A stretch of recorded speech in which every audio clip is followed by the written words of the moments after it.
नमस्कार मित्रों। आज हम उपस्थित हैं आप सभी के बीच नए टॉपिक को लेकर के। आज का जो टॉपिक है हम लोग के लिए राष्ट्रपति है।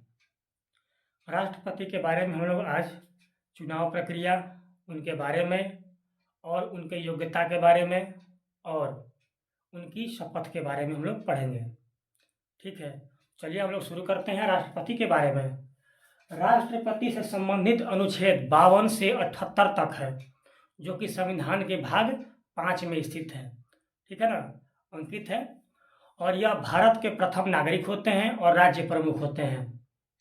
इनको हम लोग कह सकते हैं कि तीनों सेना के भी प्रमुख होते हैं, थल सेना, जल सेना, वायु सेना। ये भारत के सेनापति भी कहे जाते हैं। अब उनके बारे में जो लिखा हुआ है कि राष्ट्रपति राष्ट्र की एकता, अखंडता और सुदृढ़ता के प्रतीक है। ठीक है, चलिए हम शुरू करते हैं। अब राष्ट्रपति का निर्वाचन। राष्ट्रपति के निर्वाचन जो एक प्रक्रिया है बहुत ही जटिल है।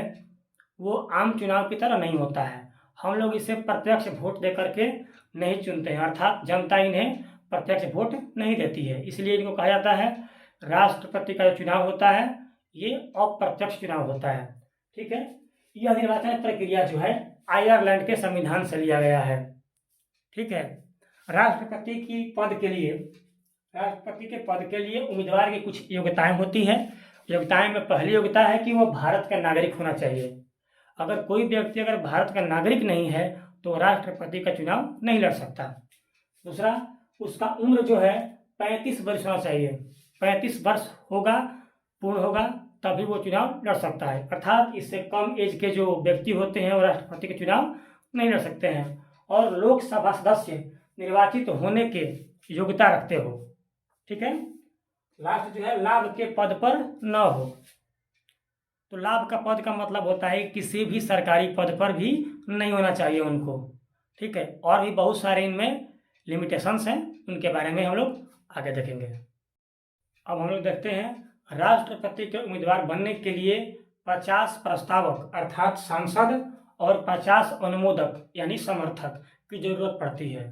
ठीक है, और जमानत राशि जो होती है इस पद के उम्मीदवार के लिए वो होती है 15,000 रुपये। पहले 1997 से पहले इस जमानत राशि का जो मात्रा था वो था 2500 रुपया, लेकिन 1997 के बाद इस राशि को बढ़ा करके 15,000 रुपये कर दिया गया। ठीक है, अगर कोई भी व्यक्ति जो राष्ट्रपति के लिए उम्मीदवार है, अगर वो कुल मत का 1/6 यानी छठा भाग अगर मत नहीं प्राप्त कर पाता है तो उसकी जो राशि है 15,000 रुपया रिजर्व बैंक जब्त कर लेगा। ये जो राशि है आप याद रखिएगा कि इस राशि को रिजर्व बैंक रख लेता है। ठीक है, फिर मत देने के लिए योग्य निर्वाचित सदस्य, आपको हमने पहले ही बताया कि ये अप्रत्यक्ष चुनाव होता है, इसमें जनता वोट नहीं देती है, लेकिन इसमें जो है वोट देने के लिए जो सदस्य हैं वो कौन कौन से हो सकते हैं। पहला जो है संसद के दोनों सदनों के निर्वाचित सदस्य। जब यहाँ पे संसद के दोनों सदनों के निर्वाचित सदस्य लिखा गया है, इसका मतलब कि मनोनीत वोट नहीं दे सकते। ठीक है, दूसरा जो है राज्य विधानसभा से निर्वाचित सदस्य। पूरे देश में जिन जिन राज्यों के विधानसभा हैं उनके निर्वाचित सदस्य, मतलब वहाँ भी मनोनीत सदस्य नहीं, केवल विधानसभा से, विधान परिषद भी नहीं। ठीक है, और केंद्र शासित प्रदेशों में जैसे कि दिल्ली और पुडुचेरी, बस दो ही जहाँ पर विधानसभा है, उनके निर्वाचित सदस्य, मतलब कि इतने लोग छोड़ करके या मनोनीत या किसी भी विधान परिषद के सदस्य वोट नहीं दे सकते। ठीक है, अब हम लोग देखेंगे कि चुनाव प्रक्रिया में मत का मूल्य कैसे निकालते हैं, चाहे वो सांसद का हो चाहे वो विधायक का हो। ठीक है, तो हम लोग आगे देखते हैं। अब हम लोग बात करते हैं राष्ट्रपति के चुनाव में भाग लेने वाले वोटर्स के बारे में और उनके मूल्यों के बारे में, उनके मत मूल्यों के बारे में। जैसे कि एक विधायक जो होता है यह वोट दे सकता है, आप सभी को हमने बताया अभी।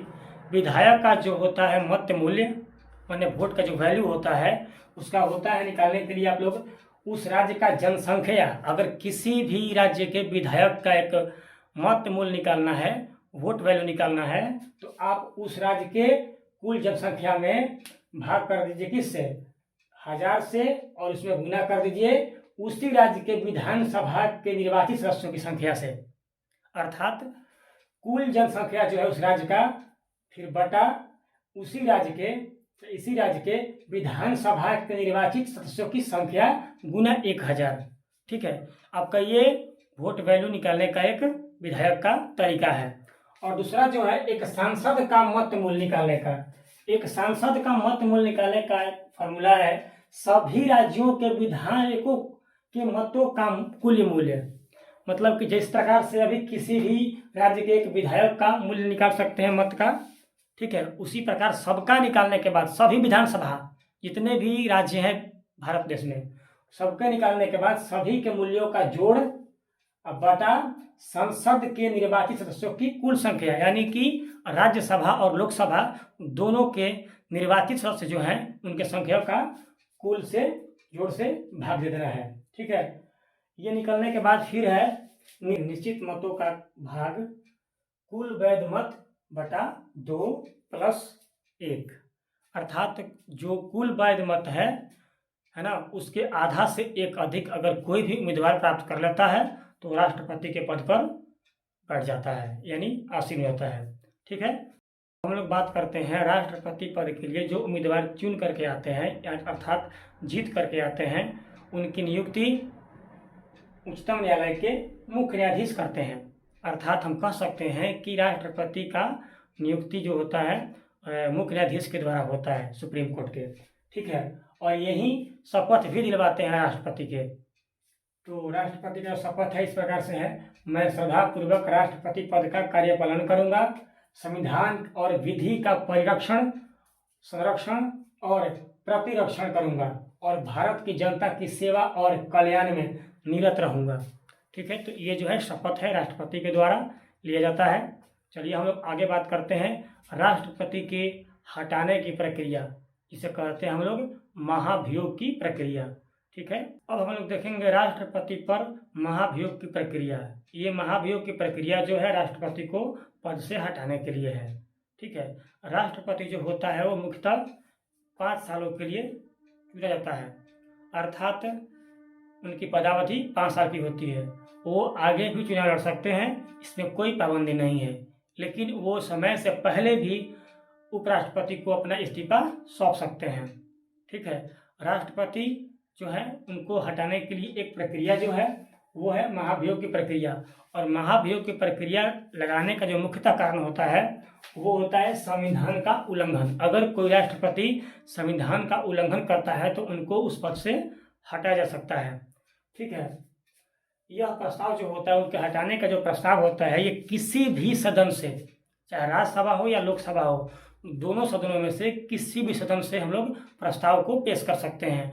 और प्रस्ताव जो होता है उस पर कम से कम 1/4 सदस्य होने चाहिए, उनका हस्ताक्षर होना चाहिए उस प्रस्ताव पर किसी सदन के। अगर राज्यसभा में अगर पेश हो रहा है पहली बार तो आपको वहाँ पर उसके 1/4 सदस्य चाहिए, उनका हस्ताक्षर चाहिए।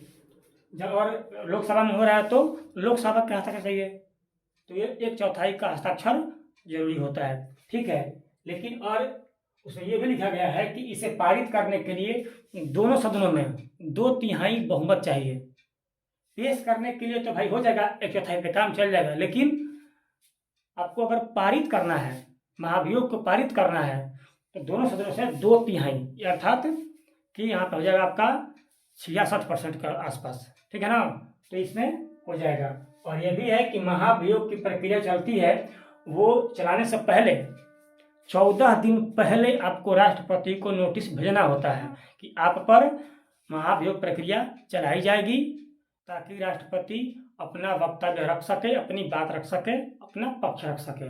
ठीक है, इस महाभियोग की प्रक्रिया में जो सदस्य भाग लेते हैं वो सिर्फ दोनों सदनों के, संसद के दोनों सदनों के ही सदस्य होते हैं। इसमें मनोनीत भी आते हैं। महाभियोग में मनोनीत आ जाएंगे लेकिन चुनाव में नहीं आते हैं। चुनाव में विधानसभा के सदस्य आते थे, लेकिन इसमें न विधानसभा के न विधान परिषद के कोई नहीं आएगा।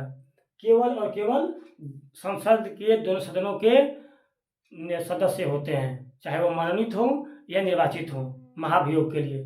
ठीक है, तो आपका ये टॉपिक समाप्त हुआ। अगर आपको अच्छा लगा है तो इसे शेयर करें, लाइक करें, सब्सक्राइब करें।